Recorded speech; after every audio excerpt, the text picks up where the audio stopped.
اس کے مقابلے میں جو ہے متواتر کے اس دوسری قسم، اور وہ ہے احاد۔ فرماتے ہیں وَهُوَ أَوَّلُ أَقْسَامِ الْأَحَاد، اور وہ پہلی قسم ہے احادیث احاد میں سے۔ یہ کس کو کہتے ہیں؟ مَا لَهُ طُرُقٌ مَّعْشُورَةٌ بِأَكْثَرَ مِنْ اثْنَيْنِ وَهُوَ الْمَشْهُورُ، کہ جس کے طرق معشور ہوں، لا تعداد نہ ہوں، گنتی کے ہوں، لیکن ہوں کیا؟ بِأَكْثَرَ مِنْ اثْنَيْنِ، دو سے زیادہ، دو سے کم نہ ہو، دو سے زیادہ، اور اس کو مشہور کہتے ہیں۔ لیکن یہاں اس مسئلے میں بھی خاصا اختلاف ہے۔ علماء احناف کے نزدیک خبر احاد وہ ہے کہ جو متواتر اور مشہور نہ ہو، جو متواتر اور مشہور نہ ہو۔ گویا مشہور کو انہوں نے خبر احاد میں شمار نہیں کیا، مشہور کو خبر احاد میں انہوں نے شمار نہیں کیا، اور یہی ان کے جو اصول ہیں، تحصیل التحریر، تلویح توضیح تلویح، یا فوات الرحمود، مسلم الثبوت کی جو شرح ہے، ان بڑی امہات الکتب میں یہی بات انہوں نے کہی ہے کہ احاد وہ ہے کہ جس میں جو متواتر اور مشہور نہ ہو۔ مگر حافظ رحمۃ اللہ علیہ مشہور کو احاد ہی میں شمار کرتے ہیں، اور یہ اس بنا پر کہ اس کے طرق محدود ہیں، غیر محدود نہیں۔ متواتر میں طرق غیر محدود ہیں اور مشہور میں محدود ہیں، لیکن اس محدود میں بھی ایک شرط ہے، وہ کیا؟ کہ اس سے کہ وہ اکثر من اثنین، دو سے زیادہ ہو، دو سے کم نہ ہو۔ لیکن علامہ ابن حاجب نے اور شیخ العامدی نے، امام راضی اور غزالی نے، یار تو تھلے بیٹھے ہو، تسی تے ٹھر جاؤ گے۔ ٹھیک ہے، ہاں صحیح ہے، صحیح ہے۔ وہ یہ فرماتے، اسی طرح امام الحرمین جوینی نے رحمہم اللہ، یہ سب فرماتے ہیں کہ ما زادت نقلتہ علی ثلاثۃ، کہ جس کے ناقلین 3 سے زیادہ اور حد تواتر کو نہ پہنچتے، یعنی ان کے ہاں کم سے کم 3 راوی روایت کرنے والے ہوں، یا 3 سے کچھ زیادہ ہوں جو تواتر سے کم ہوں، سمجھے نا؟ وہ مشہور ہے۔ مگر حافظ رحمۃ اللہ علیہ نے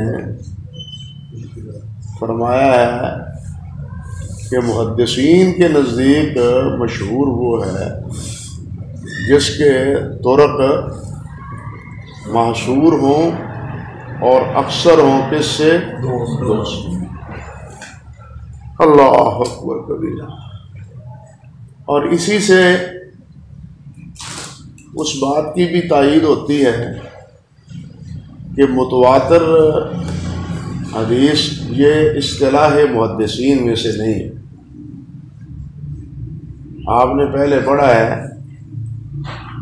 کہ متواتر کے بارے میں حافظ رحمۃ اللہ علیہ نے جو بات فرمائی ہے وہ یہی ہے کہ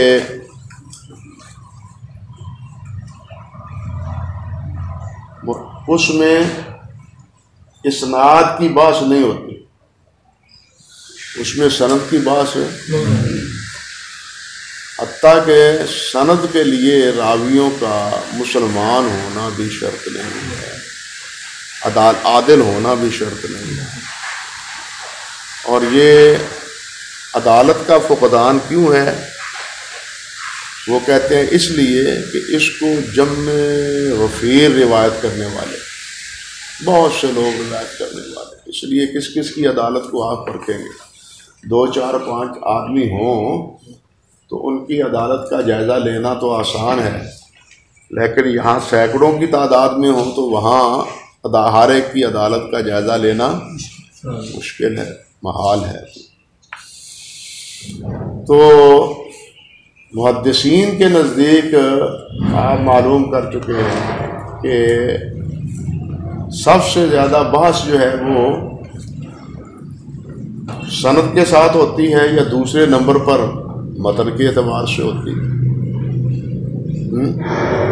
اور اگر سند کو مباحث علوم الحدیث سے نکال ہی دیا جائے تو وہ محدثین کے نزدیک ایک باقاعدہ اصول کے طور پر کس طرح مشہور ہو سکتی ہے یا اختیار کی جا سکتی ہے۔ یہاں جو حافظ نے فرمایا عند المحدثین، یہ بات متواتر کے بارے میں نہیں فرمائی، یہ جملہ خود بتلاتا ہے کہ متواتر اور یہ جو تقسیم ہے احاد کی، یہ محدثین کے نزدیک تقسیم نہیں ہے۔ متواتر کی تقسیم یہ اصولیین کی ہے یا اصول فقہ میں جنہوں نے کتابیں لکھی ہیں ان کی ہے۔ اصولیین سے مراد یہ معتزلہ اور دوسرے فرق جنہوں نے کتابیں اصول پر لکھی ہیں، اللہ، اور انہوں نے جس بنا پر یہ تقسیم کی ہے یہ بات پہلے آپ کے سامنے واضح کی جا چکی ہے۔ فرماتے ہیں رحمۃ اللہ علیہ، حافظ رحمۃ اللہ علیہ، سم یا بذالک لوضوء ہے، کہتے ہیں کہ اس کا یہ نام رکھا گیا ہے اس کی توضیح وضاحت کی بنیاد پر۔ وضو کا لفظ استعمال کیا ہے، علامہ بقائی نے تو کہا ہے کہ اس کی بجائے لظہور ہی لفظ ہوتا تو وہ آسان تھا، لظہور ہی کے لفظ کا ظہور لفظ ہوتا، لظہور ہی کا لفظ ہوتا تو وہ زیادہ آسان اور زیادہ اوقاف النفس تھا، وضو کی بنیاد کی برعکس۔ اللہ اکبر کبیرہ، اللہ اکبر کبیرہ۔ وہو المستفیض،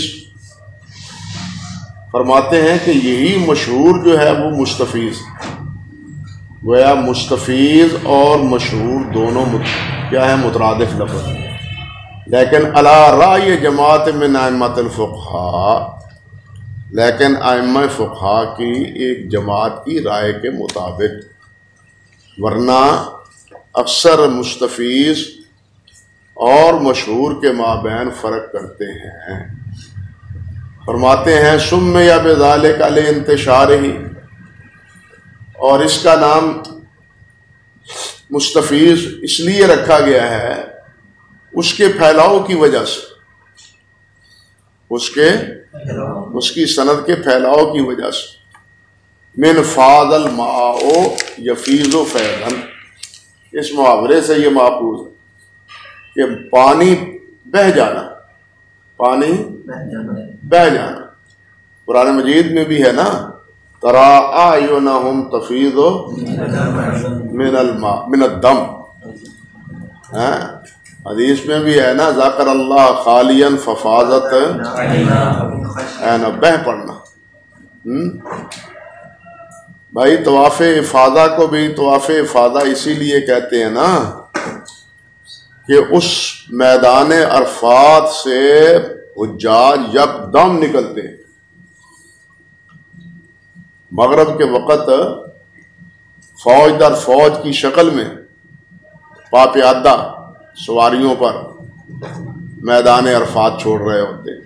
اس لیے طواف افاضہ جو ہے نا اس کو بھی اسی لیے طواف افاضہ کہتے ہیں کہ یہاں سے پھر فارغ ہونے کے بعد سب کہاں پہنچتے ہیں؟ بیت اللہ. اللہ اکبر اللہ اکبر. قرآن مجید میں ہے نا فَإِذَا أَفَضْتُم مِّنْ عَرَفَاتٍ، جب تم عرفات سے واپس پلٹو. اللہ اکبر کبیر. ثُمَّ أَفِيضُوا مِنْ حَيْثُ أَفَاضَ النَّاسُ، یہ سارے اشتقاقات اسی معنی میں. اللہ یعنی یک بارگی لوٹنا، یک بارگی لوٹنا. اللہ اکبر کبیر. تو استفاضہ فیض یہ بھی مستفیض بھی اسی بنا پر کہا گیا ہے اس کو کہ اس کی سندیں بہت پھیل جاتی ہیں. اللہ اکبر کبیرہ اللہ اکبر کبیرہ. ومنہم، یہ جو کہا ہے نا علی رأی جماعت من ائمۃ الفقہاء. اب دیکھیے حافظ ابن عبد البر ہیں رحمۃ اللہ علیہ، انہوں نے مسح خفین کی جو روایات ہیں ان کے بارے میں یہ بات فرمائی ہے کہ روی المسح علی الخفین عن النبی صلی اللہ علیہ وسلم نحو 40 من الصحابہ واستفاض وتواتر. واستفاض وتواتر. اب یہاں مستفیض کو انہوں نے کس کے مقابلے میں ذکر کیا ہے؟ تواتر. اللہ اکبر. اسی طرح آپ دیکھیں حافظ ابن حجر رحمۃ اللہ علیہ نے خود جہاں بات کی ہے نا صحابہ کی تعریف پر، صحابہ کی تعریف پر، وہاں انہوں نے ذکر کیا ہے کہ صحابہ کی معرفت حاصل کیسے ہوتی ہے. تو ایک چیز یہ بیان کی ہے کہ ذالک باشیاء، یہ اتنی چیزیں ہیں، اولھا ان ثبت ان یثبت بالتواتر ثم بالاستفاضہ والشہرہ. اب یہاں حافظ رحمۃ اللہ علیہ نے شہرت اور استفاضہ کو مستفیض کو ہم پلہ قرار دیا ہے. یعنی صحابی وہ ہیں، پہلے تو یہ کہ اس کا صحابی ہونا متواتر سے ثابت ہو، دوسرا یہ کہ اس کا صحابی ہونا کس سے ثابت ہو؟ مشہور شہرت سے اور مستفیض طریقے سے، سند مستفیض سے. یہاں صحابی کی تعریف میں خود حافظ رحمۃ اللہ علیہ نے مشہور کے پہلو بپہلو مستفید کو رکھا ہے. سمجھے نا؟ اللہ اکبر کبیرہ اللہ اکبر کبیرہ. تو یہ ان کا فرمانا کہ علی رأی جماعت من ائمۃ الفقہاء، ائمہ فقہا اور محدثین وہ بھی بسا اوقات کیا کرتے ہیں؟ مستفید کو مشہور کے ساتھ ہی ذکر کرتے ہیں. کہتے ہیں وَمِنْهُمْ مَنْ غَایَرَ بَيْنَ الْمُسْتَفِیض وَالْمَشْهُورِ، اور بعض وہ بھی ہیں جو مستفیض اور مشہور کے مابین فرق کرتے ہیں. وہ فرق کیا ہے؟ بِأَنَّ الْمُسْتَفِیضَ يَكُونُ فِي ابْتِدَائِهِ وَانْتِهَائِهِ سَوَاءً. یہ مستفیض وہ ہے کہ جس کی ابتدا اور انتہا وہ کیا ہو؟ برابر ہو. جس کی ابتدا اور انتہا کیا ہو؟ وہ برابر ہو. والمشہور اعم من ذلک، لیکن مشہور اس سے عام ہے، مشہور اس سے عام ہے. وہ بھلے ابتدا میں غریب ہی کیوں نہ ہو، احاد ہی کیوں نہ ہو، اور بعد میں وہ کیا ہو؟ متعدد اسانید سے مروی ہو، مشہور اسانید سے مروی. اللہ اکبر کبیرہ، اللہ اکبر کبیرہ. جیسے کہ معروف روایت انما الاعمال بالنیات ہے، یہ ابتداءً کیا ہے؟ فرض، غریب ہے، فرض. لیکن بعد میں یحییٰ بن سعید انصاری رحمۃ اللہ علیہ کے بعد یہ روایت کیا ہے؟ مشہور کے درجے کو پہنچی ہوئی. یعنی مشہور میں یہ شرط نہیں ہے کہ وہ از ابتدا تا انتہا وہ اس میں کثرت پائی جائے، لیکن مشہور میں یہ ہے کہ اس میں کثرت ابتدا سے انتہا تک لازم نہیں ہے. ابتداءً وہ غریب بھی ہو سکتی ہے اور بعد میں وہ حد شہرت تک بھی پہنچی ہوئی ہوتی ہے. فرماتے ہیں وَمِنْهُمْ مَنْ غَایَرَ عَلَى کیفیت اخرى.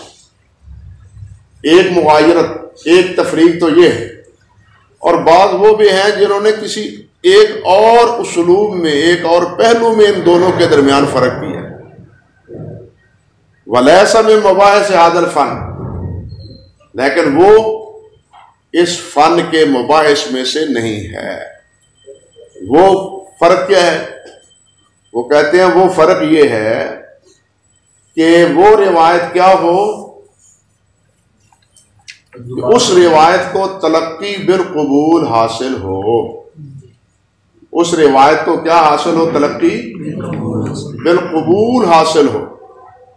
تو جس طرح مشہور میں کثرت طرق ہے، 2 سے زیادہ یا 3 سے زیادہ علی حسب الاختلاف، تو یہ تلقی بالقبول گویا کہ قائم مقام ہے کثرت اسانید کے.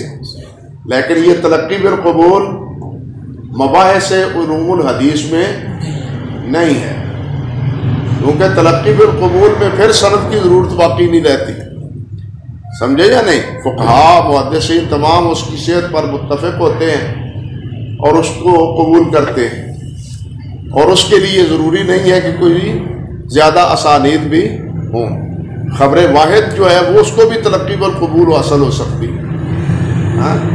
خبر واحد کو بھی تلقی بالقبول حاصل ہو سکتی.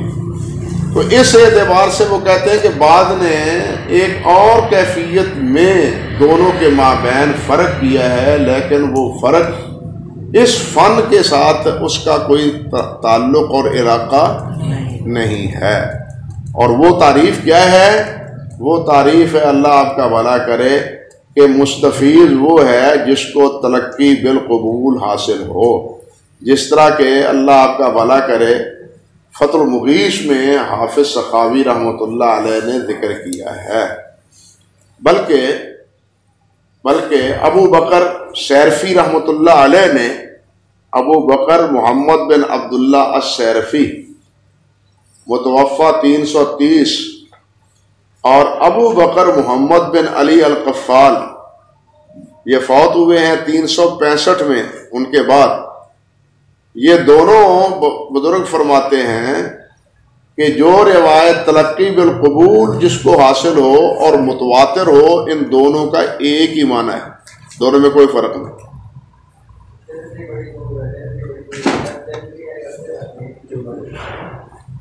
تلقی بالقبول جس کو حاصل ہو، کیا پتہ نہیں پیچھوں کون کرنا کر لاتے ہیں، یہ اپنا ہی روڑا پایا انہوں کو اندر بہ جائے واہ شریف کرنا ہے. تلقی بالقبول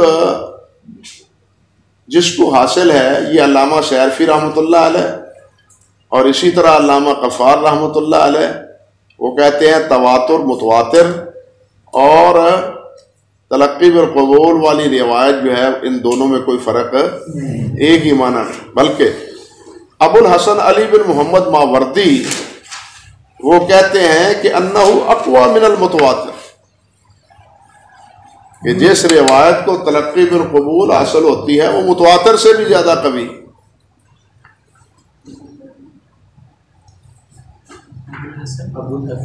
ابو الحسن علی بن محمد الماوردی 450 میں یہ فوت ہوئے. ہاں جی، وہ کہتے ہیں، اور یہ ان کا یہ قول الیواقیت والجواہر میں بھی منقول ہے، علامہ مناوی نے ذکر کیا ہے، اور اسی طرح فتح المغیث میں، فتح المغیث کی جلد نمبر 3 اور صفحہ 390۔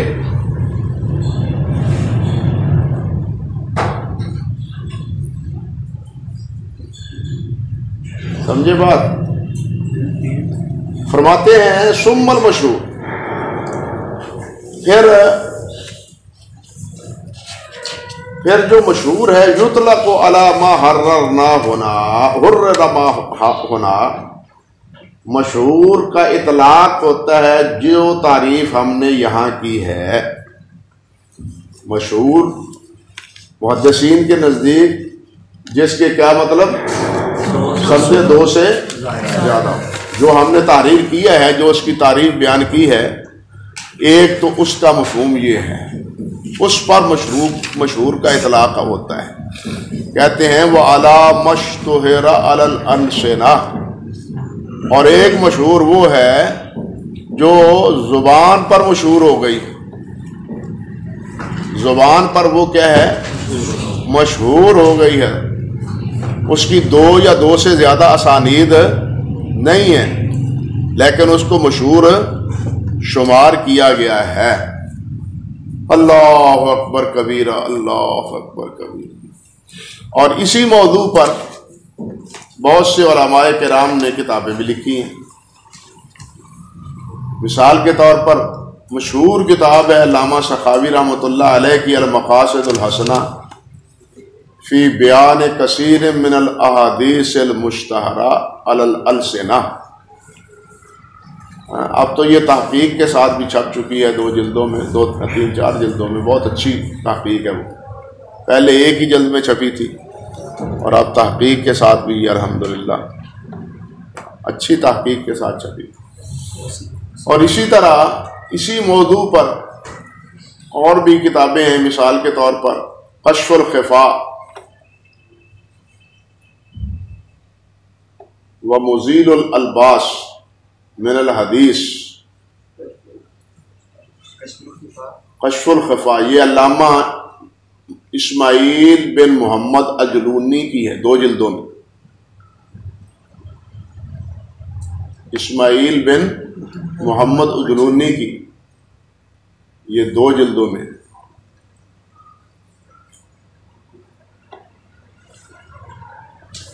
اور یہ اس میں انہوں نے حافظ سخاوی کی کتاب پر استدراک بھی کیا ہے، یعنی اضافے ہیں، جن احادیث کو حافظ سخاوی نے ذکر نہیں کیا وہ ان کو بھی لائے ہیں۔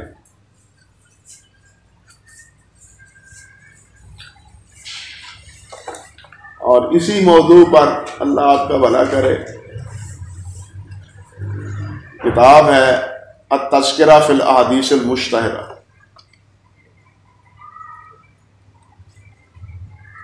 بدر الدین محمد بن عبداللہ زرکشی کی۔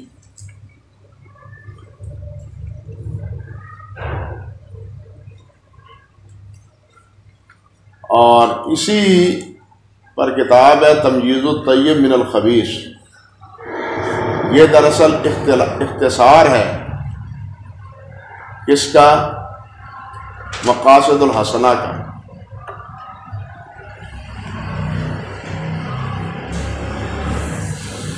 اللہ اکبر کبیر۔ اسی طرح ایک کتاب ہے ابن طولون کی رحمہ اللہ، محمد بن، اللہ اکبر، نام ہے ان کا محمد بن طولون، الشذرہ فی الاحادیث المشتہرہ۔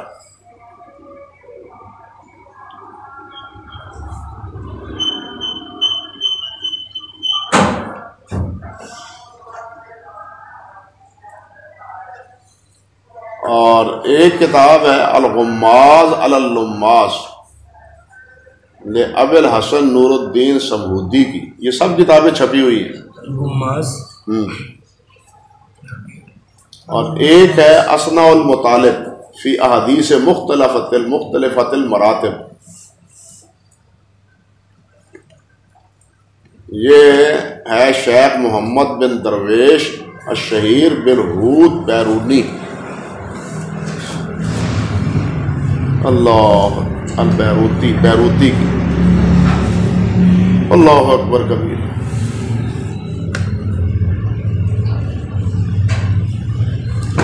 اسی طرح شیخ الاسلام کی کتاب ہے احادیث القصاص، احادیث القصاص، یہ بھی چھپی ہوئی ہے۔ تو اس موضوع پر کہ جو مشہور السنہ ہیں ان پر یہ کتابیں، سب سے اچھی تو یہی مقاصد الحسنہ ہے، اور دوسرے نمبر پر اللہ آپ کا بھلا کرے کشف الکفایہ، باقی اس کے ذیل ہیں، کچھ اضافے ہیں، کچھ اختصار ہیں۔ بنیادی ویسے کتاب یہ ابن طولون کی بھی اصل کتاب ہے، شذرہ جو ہے ابن طولون کی، یہ بھی اصل ہے کتاب۔ اللہ اکبر۔ اور بعض روایات ایسی ہوتی ہیں جو ایک فن میں مشہور ہوتی، لیکن اصل اس کی کوئی بھی نہیں ہوتی، جس طرح کے معروف روایت بیان کی جاتی ہے علماء امتی کا انبیاء بنی اسرائیل، علماء امتی کا انبیاء بنی اسرائیل، یہ صوفیوں کے نزدیک مشہور ہے، لیکن یہ روایت کیا ہے؟ بالکل بے اثر ہے۔ حتیٰ کہ آپ حیران ہوں گے کہ جس وقت حضرت موسیٰ علیہ السلام کہانی بنائی ہے بعد میں، نبی علیہ السلام معراج پر گئے ہیں، تو موسیٰ علیہ السلام نے شکوہ کیا نبی علیہ السلام سے کہ آپ نے یہ کیا کہہ دیا ہے کہ علماء امتی کا انبیاء بنی اسرائیل، اپنی امت کے علماء کو ہمارے انبیاء کے ساتھ ملا دیا۔ تو نبی علیہ السلام نے فرمایا کہ اچھا میں آپ کو بتلاتا ہوں۔ اللہ ذوالجلال والاکرام سے انہوں نے عرض کیا، تو حضرت امام غزالی کی روح پرفتوح وہ وہاں حاضر ہوئی، اور موسیٰ علیہ السلام نے ان سے سلام لیا تو انہوں نے کہا وعلیکم السلام ورحمۃ اللہ وبرکاتہ، کیا نام ہے جی آپ کا؟ میرا نام فلاں ابن فلاں ابن فلاں ہے۔ تو کہنے لگے کہ میں نے بات آپ کی پوچھی ہے، آپ آگے چل نکلے۔ تو امام غزالی کی روح فرمانے لگی کہ آپ سے بھی اللہ تعالیٰ نے اتنی بات پوچھی تھی، معطل کا بھی یمین کا یا موسیٰ، اور آپ نے کتنی بات آگے لمبی کہہ دی۔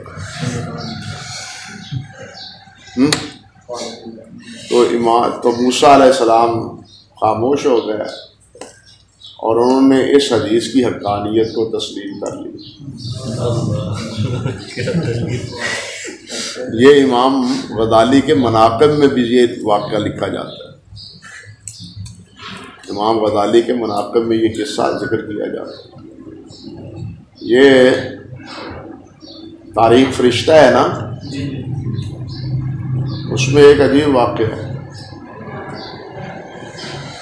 کہ یہ شیخ بہاؤالدین زکریا ملتانی ہے نا، ان کے دور میں کوئی ایک عالم آئے تھے، ایک عالم آئے ملتان میں، ان کو پتہ چلا تو یہ ان کے پیچھے نماز پڑھنے جاتے، ان کے پیچھے نماز پڑھنے جاتے، اور کافی فاصلہ تھا ان کی درگاہ سے اس مسجد کا تک جہاں وہ اللہ کے بندے نماز پڑھاتے تھے۔ جب باہم شناسائی ہوئی، تعارف ہوا، تو انہوں نے فرمایا کہ جناب آپ اتنی زحمت اٹھا کے کیوں تشریف لاتے ہیں؟ اتنی زحمت اٹھا کے آپ کیوں تشریف لاتے ہیں؟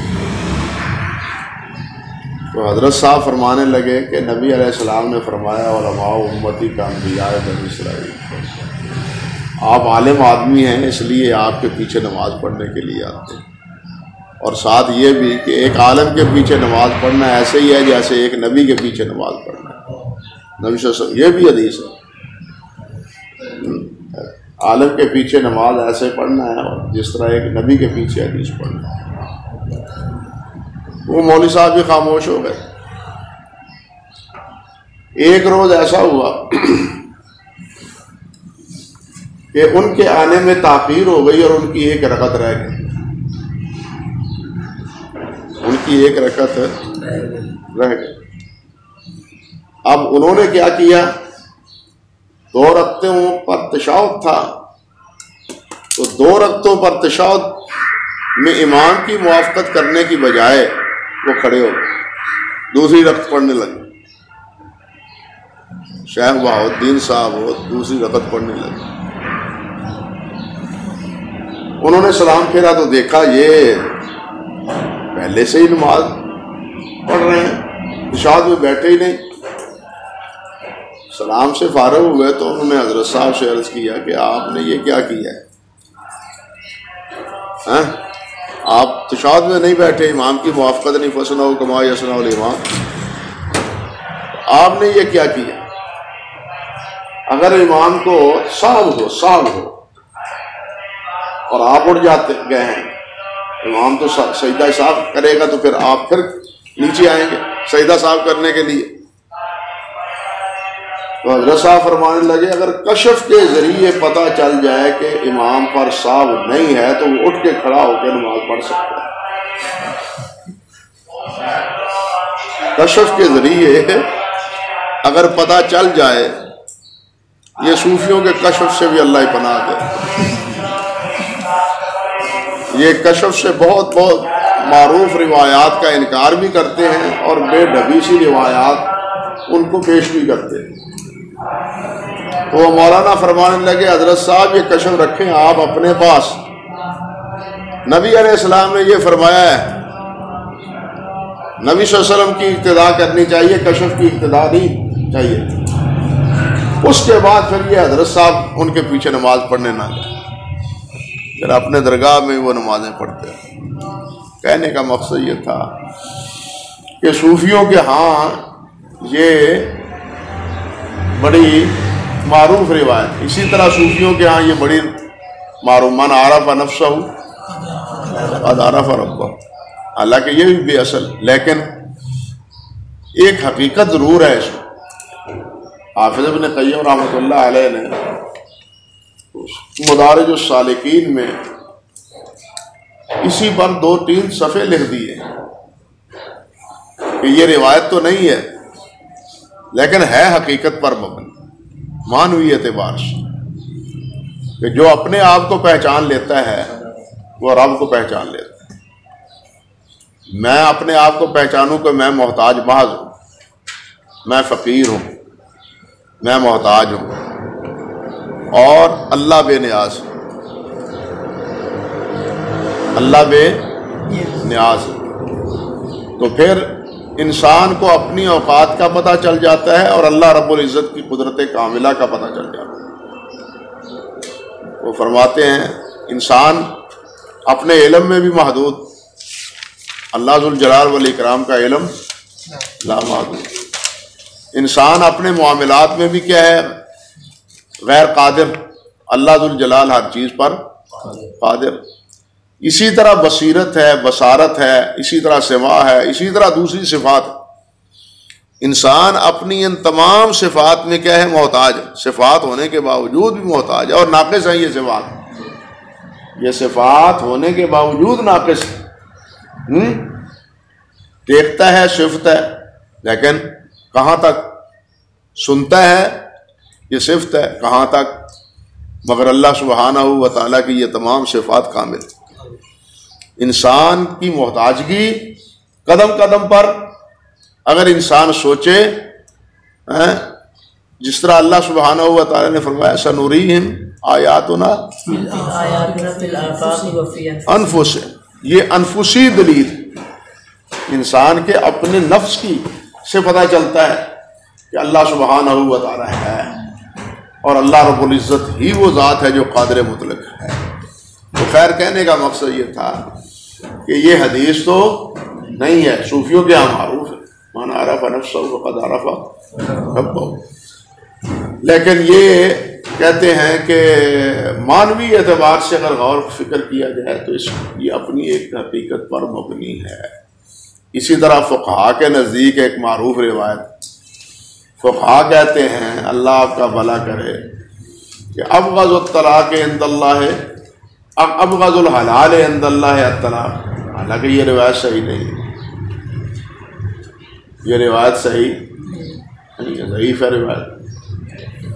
اسی طرح اصولیین یہ روایت ذکر کرتے ہیں، رفع عن امت الخطا والنسیان، یہ اصول فقہ کی کتابوں میں عام روایت موجود ہے، رفع القلم عن امتی الخطا والنسیان، حالانکہ یہ ان الفاظ سے یہ روایت کہیں بھی نہیں، بلکہ اس کے لفظ جو صحیح ہیں وہ کیا ہے، ان اللہ تجاوز عن امتی الخطا والنسیان، یہ ہے لفظ۔ بعض چیزیں اسی طرح کہنے کا مقصد یہ تھا، تاریخ کے ہاں بھی یہ چیز ہے، تاریخ میں بھی کہ ولدت فی زمن الملک العادل، یہ ہمارے مورخین ذکر کرتے ہیں کہ میں عادل بادشاہ کسریٰ اس کے دور میں پیدا ہوا، حالانکہ یہ بھی کوئی روایت نبی علیہ السلام کی مگر تاریخ میں بہت مذکور ہے۔ کہنے کا مطلب یہ ہے کہ یہ جو مشہور السنہ ہیں یہ فقہا کی کتابوں میں بھی ہیں، تاریخ کی کتابوں میں بھی ہیں، اصولیین کی کتابوں میں بھی ہیں، اور صوفیاء کی کتابوں میں بھی۔ یار پانی لائیں، بالکل خشک پانی لائیں۔ بلکہ امام احمد بن حنبل رحمۃ اللہ علیہ سے ایک قول منقول ہے، اور وہ بھی مشہور، کہ انہوں نے فرمایا اربعۃ احادیث تدور علی رسول اللہ صلی اللہ علیہ وسلم فی الاسواق ولیس لها اصل، کہ 4 روایتیں زبان بازاروں میں مشہور ہیں نبی علیہ السلام کے حوالے سے، لیکن ان کی کوئی اصل نہیں۔ اب یہ قول امام احمد بن حنبل رحمۃ اللہ علیہ کی طرف منسوب، اور ان میں ایک روایت یہ ہے، من بشرنی بخروج آذار بشرتہ بالجنہ، یہ آذار سے مراد مہینہ ہے جس کو آپ کہتے ہیں اللہ آپ کا بھلا کرے مارچ کا مہینہ، کہ جو کہ مجھے بشارت دے کہ مارچ کا مہینہ نکل گیا میں اس کو جنت کی بشارت دوں۔ اسی طرح من آذا ذمیا فانا خصبہ،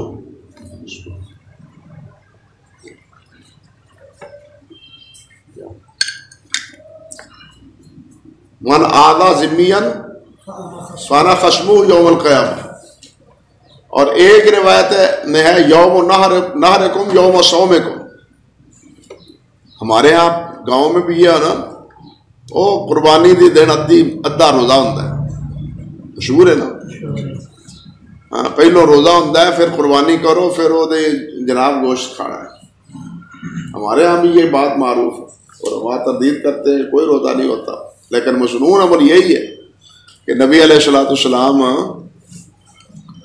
بڑی عید میں، عید الاضحیٰ میں گوشت قربانی کا آ کے تناول فرماتے تھے، بلکہ السنن الکبریٰ بہقی میں ہے کہ آپ اس کا یہ جگر اور پھپھرا دل یہ بنوا کے سب سے پہلے تناول فرماتے ہیں۔ جب میں نے یہ پڑھا سنن الکبریٰ میں تو میں نے کہا اس کا مطلب یہ ہے کہ یہ ابتدا سے یہ چیز چلی آ رہی ہے نبی علیہ السلام کے دور مبارک سے اور صحابہ کرام رضوان اللہ علیہ اجمعین سے۔ ہمارے ہاں بھی سب سے پہلے یہی چیز تیار ہوتی ہے نا، ابھی گوشت کا ایک ٹکڑا بھی نہیں کاٹا جاتا اور کسائی کو کہتے ہیں جناب آلا دے نا سن پہلو، تو خیر کہنے کا مطلب یہ ہے کہ یہ ان الفاظ سے بعض روایات امام احمد فرماتے ہیں کہ مشہور ہیں السنہ، اور بازاروں میں لوگ ان کا تذکرہ کرتے ہیں لیکن ان کی کوئی اصل نہیں.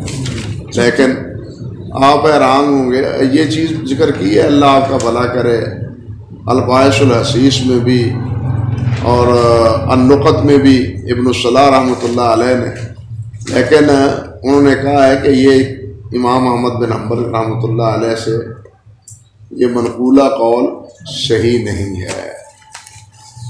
امام احمد سے یہ قول مشہور ہے، یعنی ایک تو ہے حدیث مشہور ہے، ایک حدیث کے بارے میں ائمہ کے اقوال بھی کچھ مشہور ہو جاتے ہیں، سمجھے یا نہیں؟ تو وہ فرماتے ہیں کیوں مشہور نہیں ہے، یہ صحیح نہیں ہے۔ وہ کہتے ہیں اس لیے کہ امام صاحب انہی روایات میں ایک یہ بھی ہے کہ وَلِلسَّائِلِ حَقٌّ وَإِنْ جَاءَ عَلَىٰ فَرَسٍ، لِلسَّائِلِ حَقٌّ وَإِنْ جَاءَ عَلَىٰ فَرَسٍ۔ اب ایک روایت یہ ہے، حالانکہ امام احمد بن حنبل رحمۃ اللہ علیہ نے یہی روایت مسند امام احمد میں ذکر کی، بلکہ امام ابو داؤد رحمۃ اللہ علیہ کے سنن میں بھی یہ روایت موجود ہے، سمجھے یا نہیں سمجھے؟ تو لا اصل لا نہ ہوئی نا، آپ اس کو ضعیف تو کہہ سکتے ہیں، بے اصل تو نہیں کہہ سکتے۔ لا اصل لہ ہونا اور ہے، سند کا ضعیف ہونا کچھ اور ہے۔ تو عرض کرنے کا بھائی مقصد یہ تھا کہ کچھ روایات زبان زد عام ہوتی ہیں اور ان پر ہمارے اکابر نے اسلاف نے مستقل کتابیں لکھی جو زبان زد عام روایات، اللہ اکبر کبیرہ۔ اور بعض وہ بھی ہیں کہ جن کی تضعیف میں بات معروف ہوتی ہے لیکن امر واقعہ ویسے نہیں ہوتا۔ چلیے آگے، فَيَشْمُرُ مَا لَهُ إِسْنَادٌ وَاحِدٌ فَصَاعِدًا بَلْ مَا لَا يُوجَدُ لَهُ إِسْنَادٌ أَصْلًا۔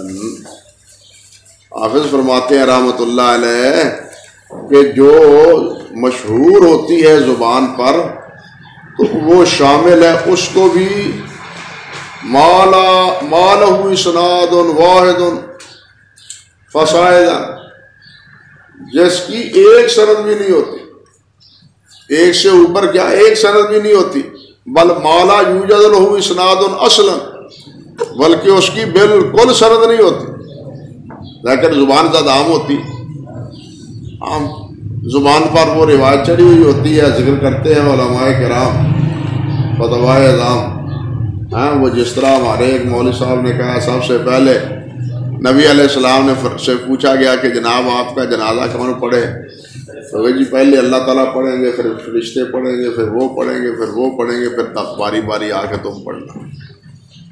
پتہ نہیں یہ لوگ کہاں سے باتیں بناتے ہیں اور کہاں سے باتیں کرتے ہیں رکھتے ہیں۔ انا للہ و انا الیہ راجعون۔ آگے قید فرماتے ہیں والثالث، اور تیسری قسم، یعنی پہلے تھی نا متواتر، پھر اس کے بعد کیا ہے مشہور، اور اسی کو بعض کیا کہتے ہیں مستفیض، اور بعض کے نزدیک مستفیض اور متواتر میں فرق ہے۔ اور تیسری چیز جو ہے نا یعنی خبر احاد ہی میں وہ عزیز ہے، وہ کیا ہے جی؟ فرماتے ہیں وَهُوَ أَن لَا يَرْوِيَهُ أَقَلُّ مِنْ اثْنَيْنِ عَنْ اثْنَيْنِ۔ مشہور کے بارے میں تو تھا کہ وہ دو سے کم نہ ہو، زائد ہو۔ یہاں کیا ہے لا يَرْوِيَهُ أَقَلُّ مِنْ اثْنَيْنِ عَنْ اثْنَيْنِ، کہ وہ دو سے کم نہ ہوں، کہ ہر طبقے سے دو میں کم نہ ہو۔ البتہ حافظ عراقی رحمۃ اللہ علیہ نے فرمایا ہے کہ نہیں، دو کا صرف ایک ہی طبقے میں پائے جانا اس کے عزیز ہونے کے لیے کافی۔ حافظ عراقی رحمۃ اللہ علیہ نے فرمایا ہے کہ دو کا پایا جانا، اللہ اکبر اللہ اکبر،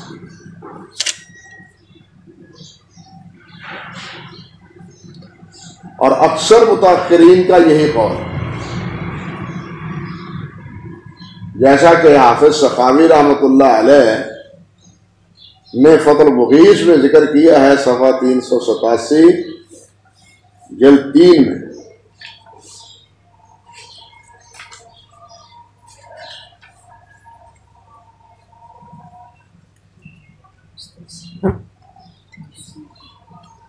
اللہ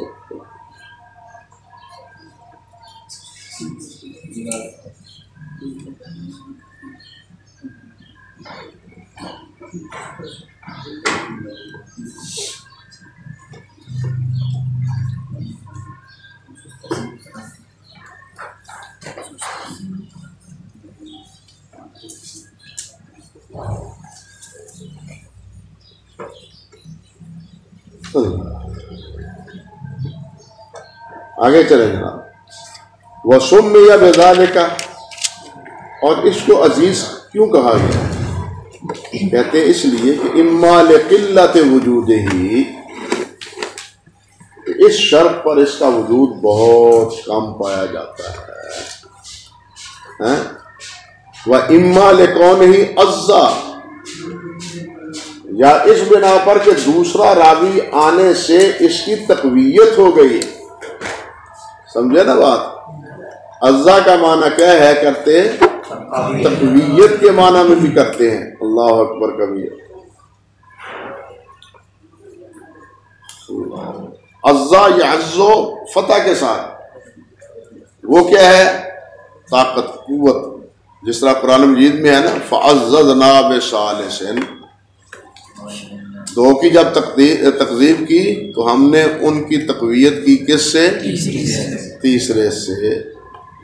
حضرت یعقوب علیہ السلام کے حوالے سے بھی ہے نا کہ وہ اپنے معبد خانہ میں بیٹھے ہوئے تھے تو دو آدمی جناب وہ دیوار پھلانگ کے آ گئے، حضرت داؤد علیہ السلام گھبرا گئے۔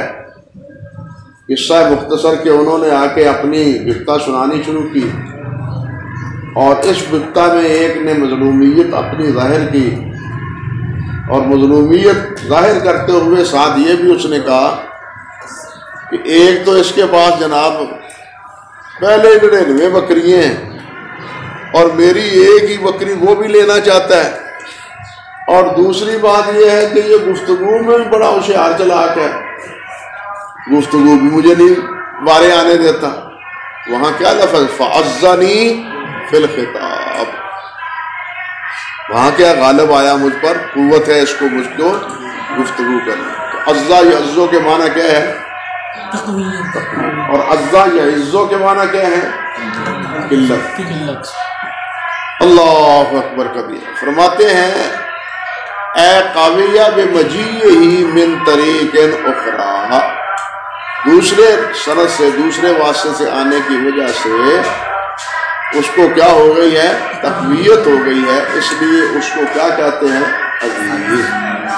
دو سبب ہیں خبر عزیز کو عزیز کہنے کی کہ اس کی دو سندیں ہوں، دو سندیں ہوں۔ پھر دو سندیں کیا ہر جگہ ہوں، یعنی تمام طبقات میں ہوں، یا ایک طبقے میں ہو تب بھی کافی ہے۔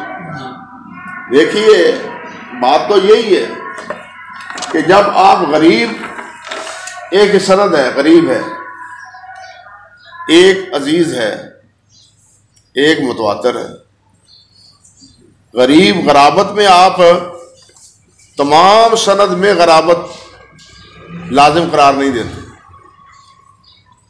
سند کے ایک طبقے میں جب غرابت ہو تو وہ روایت کیا ہے؟ غریب۔ اور اگر ایک طبقے میں ہی بھی اللہ آپ کا بھلا کرے دو سے زیادہ ہوں تو اس کو کیا کہتے ہیں آپ؟ تو یہاں عزیز میں بھی اسنین عن اسنین تو نہیں چاہیے۔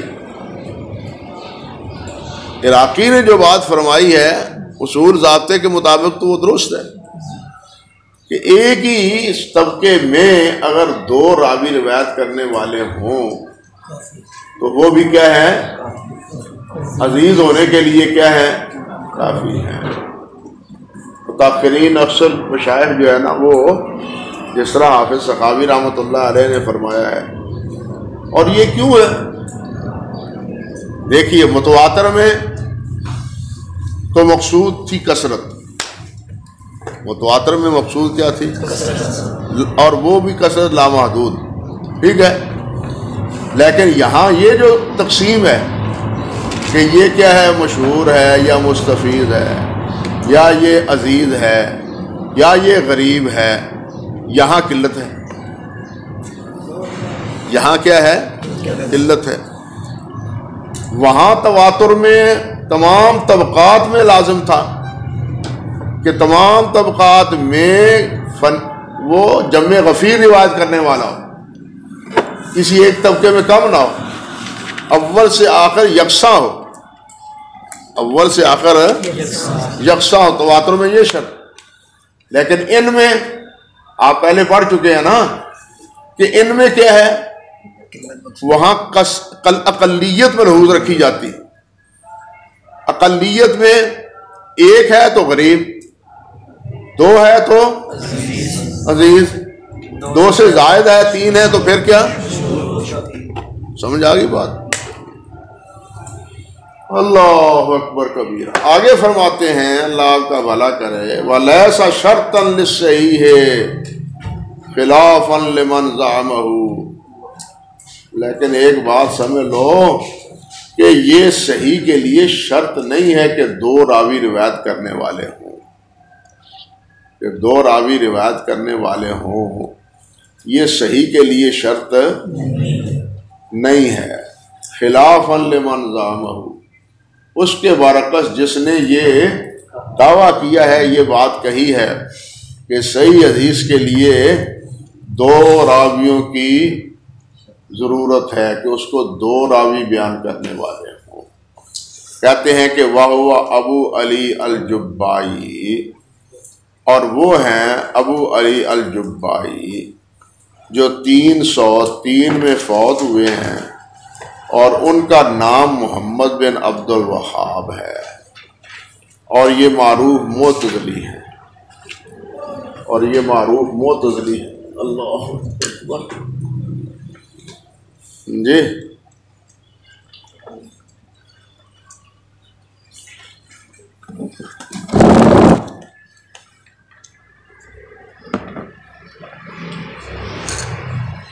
اللہ اکبر کبیر۔ اللہ،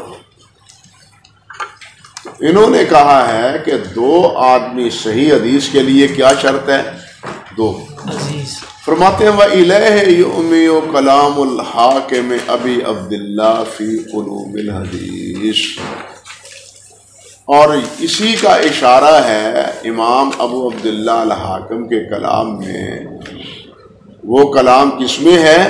علوم الحدیث میں، امام حاکم کی علوم الحدیث میں انہوں نے بھی یہی اشارہ کیا۔ امام حاکم کا کلام کیا ہے؟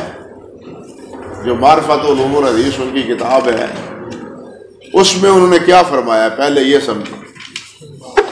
فرماتے ہیں وَالصَّحِيحُ أَن يَرْوِيَهُ عَن رسول اللہ صلی اللہ علیہ وسلم صحابی زائل عنہ اسم الجہالہ، صحابی زائل عنہ اسم الجہالہ، وَهُوَ أَن يَرْوِيَ عَنْهُ تابعیان عدلان ثم يتداوله اہل الحدیث بالقبول الى وقتنا هذا كالشہادۃ علی الشہادہ، كالشہادۃ علی الشہادہ۔ یہ بات اصل میں کہی ہے امام حاکم نے۔ امام حاکم کے انہی الفاظ کا گویا اختصار یا خلاصہ حافظ ابن حجر رحمۃ اللہ علیہ نے یہاں فرمایا کہ امام حاکم کا کلام بھی اسی بات کا اشارہ کرتا ہے۔ وہ کیا کہتے ہیں کہ انہوں نے فرمایا ہے الصحیح ان یرویہ الصحابی الزائل عنہ اسم الجہالہ، صحیح وہ ہے کہ جس کو صحابی روایت کرے اور اس سے اسم الجہالہ مرتفع ہو، اور اس سے اسم الجہالہ کیا ہو؟ بِأَن يَكُونَ لَهُ رَاوِيَانِ، بعین طور، بعین وجہ یا بعین صورت کہ اس سے روایت کرنے والے کون ہوں؟ دو راوی ہوں۔ ثم يتداولہ عن الحدیث، پھر متداول اس کو روایت کریں اہل حدیث محدثین الی وقتنا، ہمارے وقت تک، کالشہادۃ علی الشہادہ، جس طرح کے گواہیاں ہوتی ہیں، گواہی کے لیے ضروری ہے نا دو آدمیوں کی، اسی طرح جس طرح گواہوں کی ضرورت ہے دو آدمیوں کی، اسی طرح ہر طبقے میں دو آدمیوں کا روایت کرنا ہر راوی سے، یہ کیا ہے؟ شرط ہے۔ اور یہی بات تقریباً کہی ہے حافظ ابن اسیر نے جامع الاصول کے مقدمے میں، جامع الاصول کے مقدمے میں، اور وہ ہے جلد اول صفحہ 160 صفحہ 161، سمجھے بات؟ اور یہی بات کہی ہے علامہ بیضاوی نے، جی، اور ابراہیم بن اسماعیل بن علیہ نے، جیسا کہ الیواقیت والجواہر میں حافظ مناوی نے ذکر کیا ہے، الیواقیت والجواہر 284 جلد اول۔ اللہ اکبر کبیرہ۔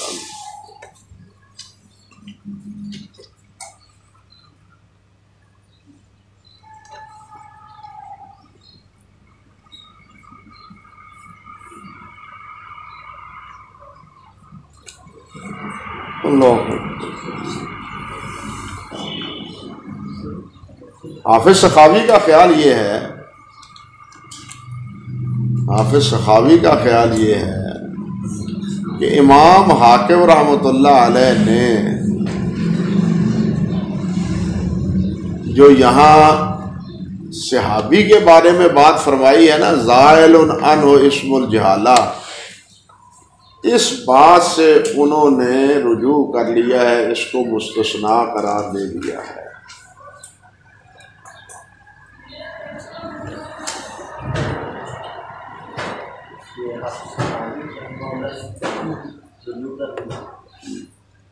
آپ تھوڑی سی تکلیف فرمائیں تو جلد اول لائیں مستدرک حاکم۔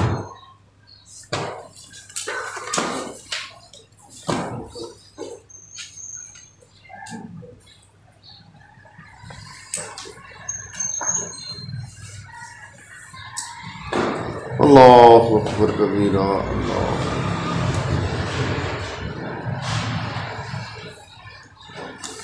امام حاکم کا موقف خاصا الجھا ہوا ہے اور مختلف، معرفت علوم الحدیث میں، الاکلیل میں، اور خود مستدرک میں۔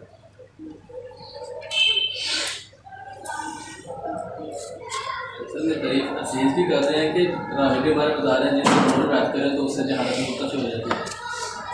ہاں جی،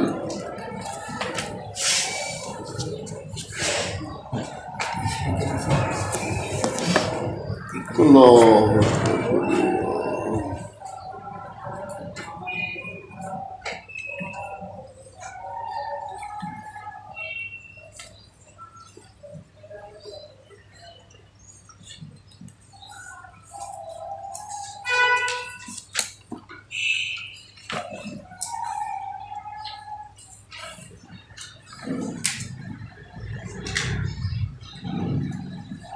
اللہ اکبر کبیرہ۔ اللہ اکبر کبیرہ۔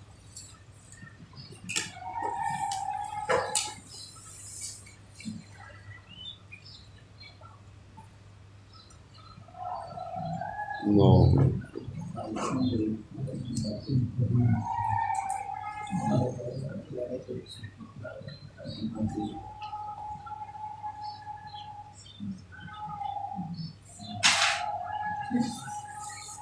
اب اب یہاں دیکھیں ایک حدیث ذکر کرتے ہیں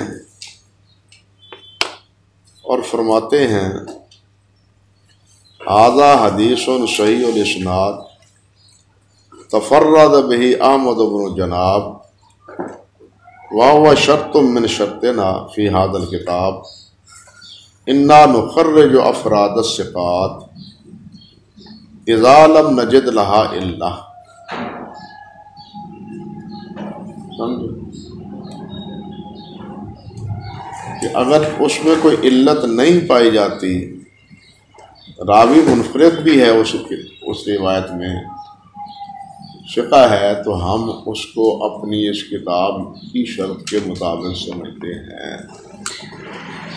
سمجھے بات؟ یہاں یہ بھی فرماتے ہیں. ادھر اللہ آپ کا بھلا کرے،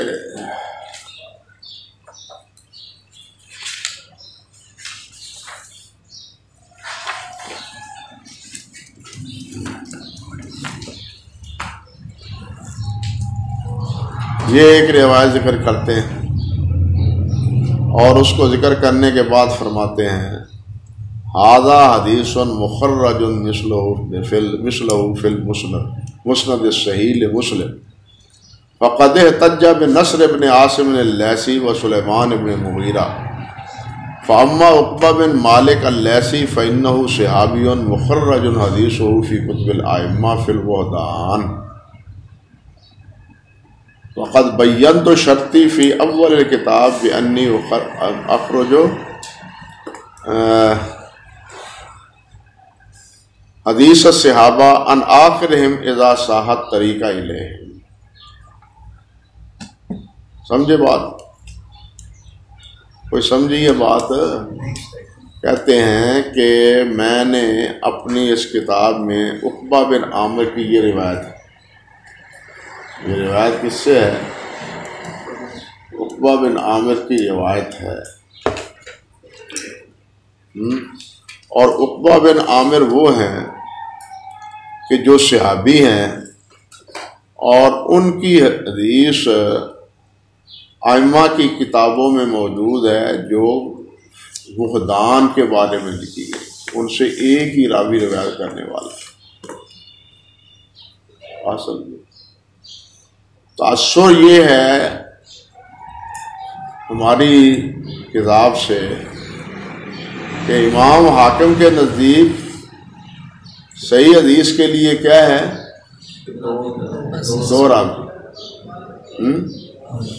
دو راوی روایت کرنے والے.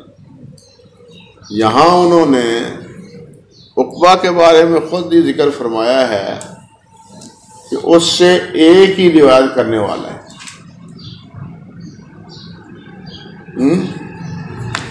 آگے پھر عقبہ کی روایت بھی ذکر کرتے ہیں رضی اللہ تعالی عنہ. اب ایک مثال یہ بھی ہے، سمجھے بات؟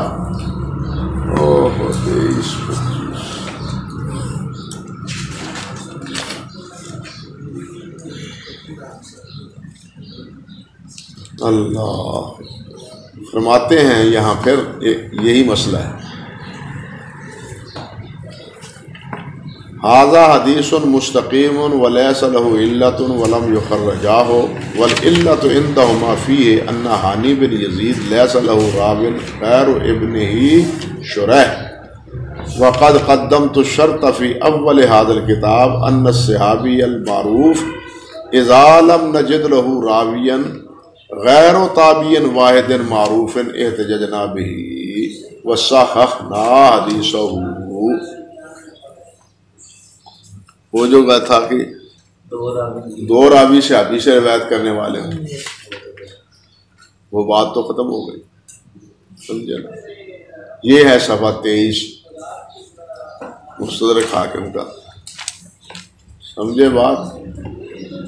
اللہ اکبر، اللہ اکبر کبیرہ.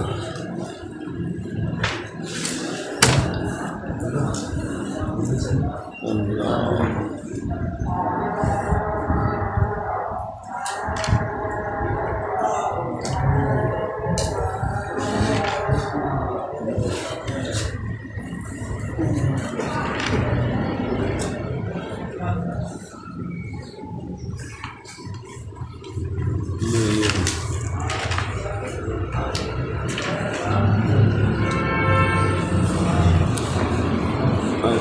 423 اب اس کے برعکس دیکھیں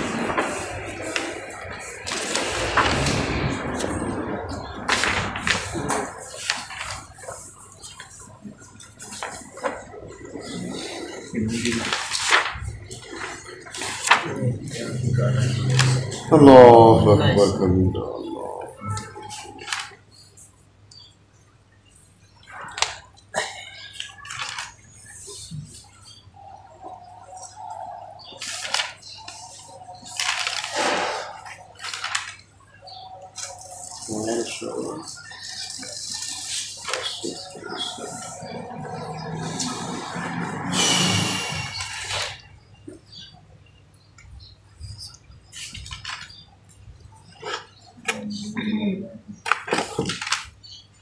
اب یہاں دیکھیں کیا فرماتے اللہ. یہ روایت ذکر کی ہے عروہ بن مزرس حج کے بارے میں 463 فرماتے ہیں ھذا حدیث صحیح علی شرط کافۃ ائمۃ الحدیث وہی قاعدۃ من قواعد الاسلام وقد امسک عن اخراجہ الشیخان محمد بن اسماعیل و مسلم بن حجاج علی اصلہما ان عروہ بن مزرس لم یحدث عنہ غیر عامر الشعبی. صحیحین کی شرط یہاں یہ کہہ رہے ہیں انہوں نے اس حدیث کو ذکر کیوں نہیں کیا؟ کہتے ہیں اپنی شرط کے مطابق نہیں کیا، کیونکہ ان کی شرط کیا ہے کہ عروہ سے انہوں نے عامر الشعبی کے علاوہ کوئی اور اس سے روایت کرنے والا نہیں پایا، اس لیے انہوں نے ذکر نہیں کیا. اب اس کو وہ بخاری مسلم کی شرط قرار دیتے ہیں.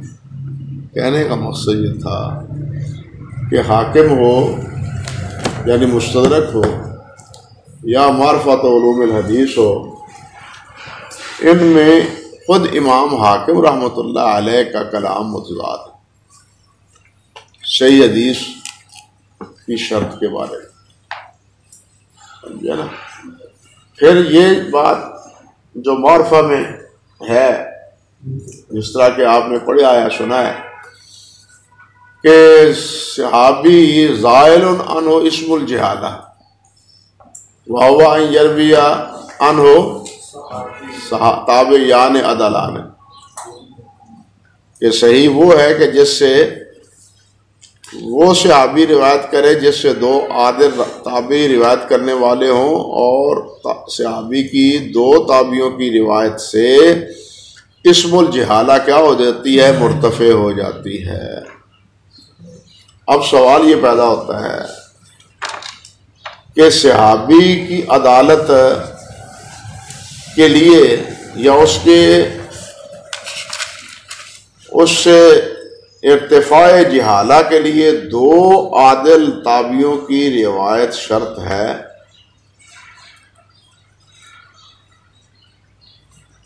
جبکہ جمہور محدثین کے نزدیک ایسا نہیں. جمہور محدثین کے نزدیک تو تابعی اگر صحابی کا نام بھی نہ لے،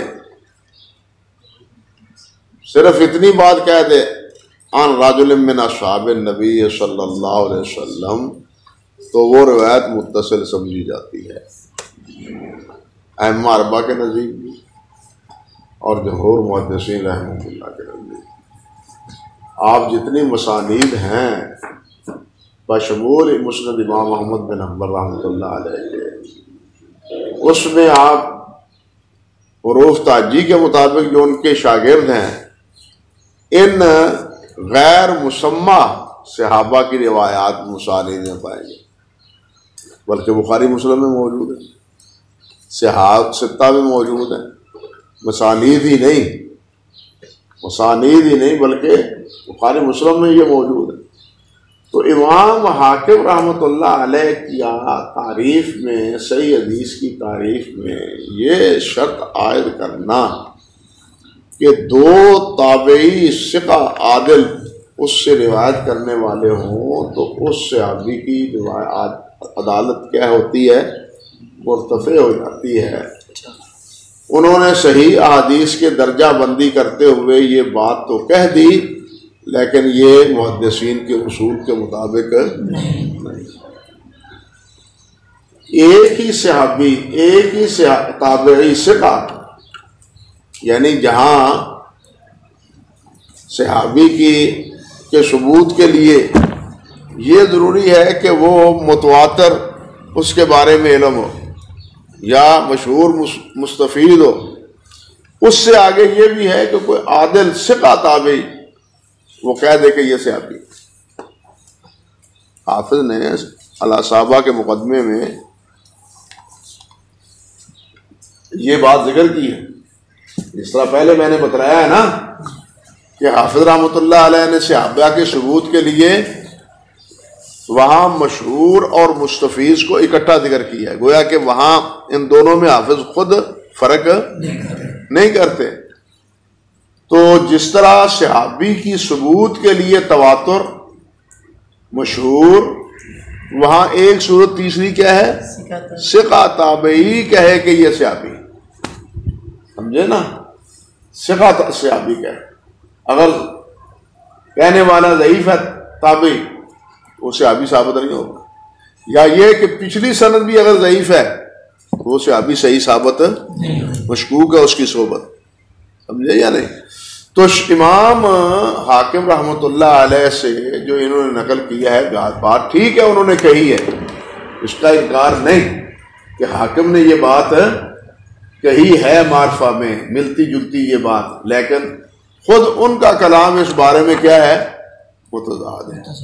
وہ کبھی تو کہتے ہیں کہ یہ شرط ہے اور کبھی کہتے ہیں کہ یہ شرط نہیں ہے۔